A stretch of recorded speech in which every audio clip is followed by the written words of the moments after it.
Happy New Year to everyone. Big shout out to my 70 subscribers. Talking today about the HCBS Medicaid waiver and recertification. When you have that waiver, I am focusing on children who are below the age of 18. I'm here in New York City and in the state of New York. If you have a child that's below the age of 18 and they have the Medicaid waiver, Medicaid waives the parent's income, meaning that they don't look at the parent's income to allow the child to have Medicaid.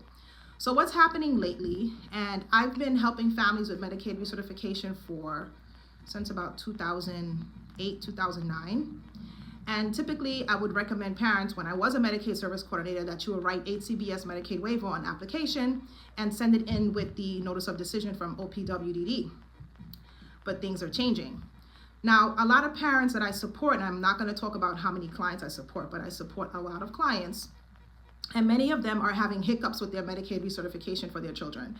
They're getting their Medicaid recertification in the mail, and a lot of times, because I'm not accustomed to these documents, I'm going to have to look down to tell you guys the name of some of the documents that they're receiving with the Medicaid recertification, and that is a form requesting rent and income, a disability determination request form, a disability questionnaire that has to be completed by a medical doctor, and a medical report for determination of disability.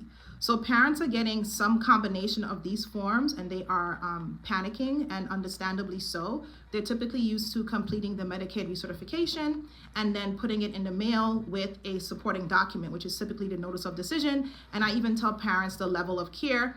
If you don't know those terminologies, you should be connecting with your care coordinator or care manager. But be aware, if you get your Medicaid recertification in the mail and you get any of those combination of documents that must be completed and some by a medical doctor, you have to get them done. Please get them done, send them back into the Medicaid office. I suggest to everyone, and I know this can be difficult, especially if you're a working parent, to take some time off and go down to the Medicaid office to submit all the documentation, get it timestamped, and also explain to whomever is taking your paperwork that your child has the HCBS Medicaid waiver under the Office for People with Developmental Disabilities. So I know I said a lot here.